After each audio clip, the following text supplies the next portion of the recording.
Alright lads, so in just under 12 hours time, we are going to be getting our next end of month banner for the month of November, a new Christmas themed banner with Nemu, Retsu, and also Isane. This, for the most part, is our final end of month banner before the end of year banner, which is going to be one of the biggest banners of the entire year. I have no idea what the banner is going to be, who's going to be in it, but you can likely assume that end of year banner is going to include some very popular, exciting characters, and likely be some of the best characters in the game, rivaling the quality of the 9th anniversary units. And it's important to understand that because it's only a month away, so any orb spent on this banner is potentially less orb spent on the end of year banner. Likewise, in 2 weeks time, we are going to be getting a Christmas themed banner again, likely, very likely in my opinion, that we are going to be getting some Christmas themed stun return. No idea who it can be, but if you feel like a certain stun return has a chance to be a Christmas character, you'd likely want to save those orbs. And I feel like it's worth mentioning those two things at the start because we know we're getting some big banners, and it's just best to be prepared for those certain upcoming banners before you decide to maybe summon on this. And I feel like this banner isn't something bad to pull on. I think it's maybe worth doing a few discounted steps, maybe going to step 5, step 10, depending on your orb count right now. I'm sure I don't need to tell you this, but if you are a massive Nemu and Retsu and Isane fan, I'm sure you're likely going to go all in and you likely don't care what end of year is. And with that, let's talk about the new characters. So first up, we have Christmas Retsu. She's going to be the Limit Breaker character of the month that also doubles down as a Guild Quest unit. Right now, she's going to be the best lead for the Range Quincy Guild Quest, and if you are lacking a character for that, let's say, for example, you're lacking Future Society Ogiura, Halloween Toshiro, she's going to be a good replacement. And that's mainly due to the fact that she has Frenzy +3 only in Guild Quest. Outside of Guild Quest, it's Frenzy +2. When you inflict a stat element, which of course she does have an increased chance to do against any Quincy, she will then get an 80% spiritual pressure boost. Alongside that, she does have a 55% damage inflicted at full stamina increase. Unfortunately, no Berserker value, but with the full stamina and the fact that she also gets more killer effects, more range damage, she should be relatively fine in and outside of Guild Quest, more so outside of Guild Quest because she won't have the Frenzy free. In Guild Quest though, of course it's expected she's going to be very, very good because we've seen characters with her damage output are capable of clearing fast, and in terms of the competition as far as range Quincy killers do go, she right now should be the hardest hitting character, especially with the fact that she does have an EX attack. Her strong attack kit's overall pretty good chance to inflict freeze of anything, and she looks like a fun character too. If you are a Retsu fan and just been wanting a new character for the Range Quincy Guild Quest, Retsu is going to fulfill that spot. Our next character is going to be Nemu, another Range Quincy killer. And by all intents and purposes, she is designed to be used in Guild Quest to fulfill the role as a normal attack damage character with a team boost SA2. And that's very good because that Guild Quest was lacking a character like Nemu. They've been lacking normal attack damage characters, now they received another one and finally got their team booster. This Nemu in particular is going to pair very well with the newly released Retsu and maybe even some other good characters like Future Society Ogiura, allow them to easily get off that 2-stage charge strong attack because she does have the barriers giving him that protection. Now the best part about Nemu is that she is not restricted to Guild Quest content like we've seen with any other Guild Quest normal attack damage character, because the damage output consists of the following: Flurry +1, an 85% normal attack damage increase, but because she does have the gauge effect, so when you do fill up that gauge and you activate it, you'll then get an additional Flurry +1 and 100% more bruiser. So in Guild Quest, she's going to be hitting very hard, and since she starts off the quest with the gauge full up to 70%, after like 5 seconds, she'll activate that gauge and get that additional crazy damage output. The best part though is that it also does apply for outside Guild Quest content. She has no Guild Quest specific skills and is one of the few characters in this game to have a really high damage output for a normal attack damage character other than 1000 Blood War Aizen. I wouldn't say she's better than 1000 Blood War Aizen. I mean, they aren't really competing to be fair, but she's definitely pushing it, and she's a prime example of normal attack damage characters that are actually good and should hopefully be fun in and outside of Guild Quest. You don't have to restrict them to Guild Quest content like we've been seeing the last year, and I think it's really great that we are getting characters like Nemu, and honestly I would love to see more characters like her because she also has some other good things too. Really good utility stuff. She has long reach, which for a ranged character is actually really good. Like I said, she has a boost and also barrier with the booster and multi-barrier skills, so a 5-hit barrier for herself, 3 for your teammates. The booster skill is allowing her to increase your team stats by 43%. The gauge rampage will let her fill up the gauge even faster. And she's also immune to every stat element. If you do like the normal attack damage character playstyle, Nemu is going to be definitely up there alongside 1000 Blood War Aizen. And again, is a character I would love to see more often, and even gets better in Arena if you do want to be toxic in that game mode. Our last character, but definitely an appreciated character, is a new Christmas Isane.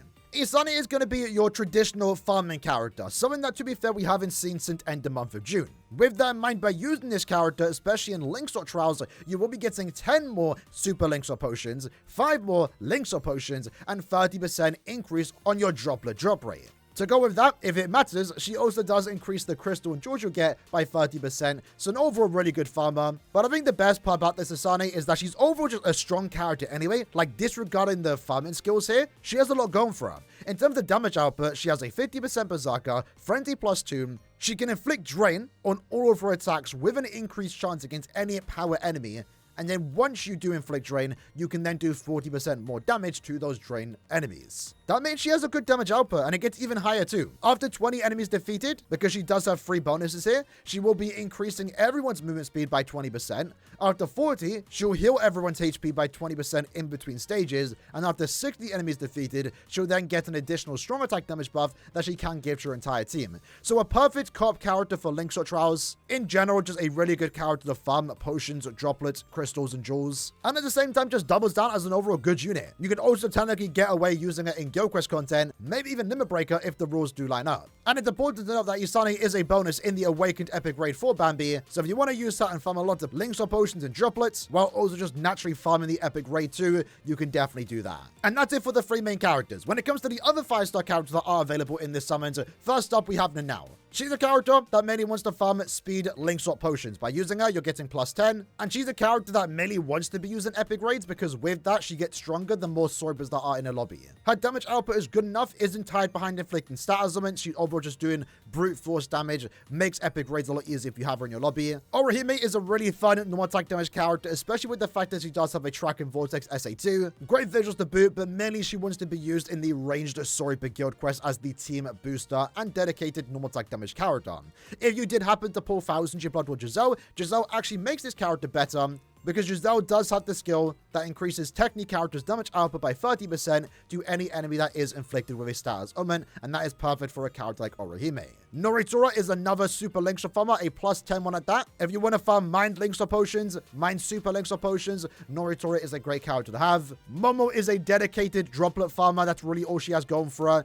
Mainly just there to farm heart droplets. Mishiro is another super Link-Swap Potion character. She does offer +5 super Link-Swap Potions as a soul trait, so always a good soul trait to farm extra Link-Swap Potions. Super Link-Swap Potions more so. But the special thing about Mishiro is that she does have a 40% damage buff to any power character when they damage an enemy that is inflicted with a status omen, so she's really good to use alongside a character like 1000 Jibato Soifon in the melee human guild quest. Yajlu is a very similar character to Momo, mainly just there to farm mind droplets. That's really all she has going for her. Jutaro is an Epic Raid character, or again Link-Swap Trials 2. By using this character, you are getting +10 speed Link-Swap Potions. Yumichika farms super Link-Swap Potions, normal Link-Swap Potions, and also droplets. And then Halibel is another Link-Swap farmer, only a +5 one, definitely the worst character in this banner. So what you are getting here is 2 meta-defining guild quest units, funny enough, both in the same week.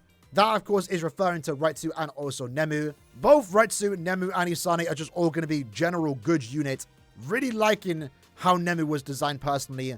It might not seem like a big deal, but it is really good that we finally got a normal attack damage character that isn't restricted to only being good in guild quests. Isane, while her attribute maybe isn't entirely needed because Senjumaru does exist, she is still going to be a better alternative when it comes to farming power Link-Swap Potions, super Link-Swap Potions, and droplets. And the banner as a whole, I mean, it does feature some characters released this year. You might not own them, myself included, right? I am missing 7 characters in this banner. I don't have Nemu, I don't have Orihime, I don't have Noritora, and I don't have Momo. There is a lot of farming characters in this banner, so if you have been needing some farmers, you can definitely summon on this banner other than going for the main characters, right? But in general, I think it's an overall good banner. Definitely not a must summon by any means, even though these characters are classed as 1000-year Blood War and means they are more limited than we expected. I feel like you can skip this banner with ease if you really want to. Me personally, I'm only doing 5 to 7 steps on this banner because I'm missing 7 characters. If I was only missing the 3 new units, I would probably only do the discounts, but I know the summons that I do in this banner, I will still have enough orbs to summon on the end of the year. If I knew I couldn't gather up enough orbs at end of year, I likely would be skipping this banner, and maybe to be fair, even save to see what mid-month is going to be. Because while I do like the Nemu, Retsu, and Isane, I like all 3 characters, I also like myself some Stun Ritters. And if my potential favorite Stun Ritter could end up being in a Christmas outfit, I might be more inclined to summon on the mid-month, but unfortunately, we won't know what the mid-month is while this banner is active. That's if you're at least summoning on the main banner. Remember, individual banners do exist. It's a 1% chance for the character, so double the rate, individual rate more so, if you're only hunting for one unit. The benefit of the individuals is that we'll know what the mid-month is, and we'll likely eventually, depending on the selection, know what end of year is going to be. In the case for Retsu, while her banner is active, we'll know what mid-month is going to be, since it's getting announced on the 16th. When Nemu's banner is active, we'll get the Bank Alive around December 25th, and we'll know what end of year is going to be. And then while Isane's banner is active, we'll know the full details of the end of year banner, and even get the opportunity to summon on the end of year banner, and then potentially go in for Isane. So I do consider the individual banners, in all honesty, while the filler pool maybe isn't the greatest for the individuals, it does give you the advantage of knowing what the potential mid-month and upcoming end of year banner is going to be. But yeah, overall, it's a solid banner. Nothing you need to go super deep on unless they are your favorites. But there's definitely a lot of good to be had here. Some really cool designed units, decent filler pool selection, great characters and guild quests, overall fun units, and some good farmers too. Comes down to you how deep you're going to go. For me, I plan to do 5 to 7 steps. In the console though, let me know your summon plan. Feel free to join our stream in the morning. We will be live when this banner does drop, in the hopes to try and get Nemu, Retsu, or Isane, and maybe some other new characters too. I'm mainly going for that remake because I do want it for my Giselle guild quest team. Either way, hope you guys enjoyed the video. See you guys next time. Take care and peace.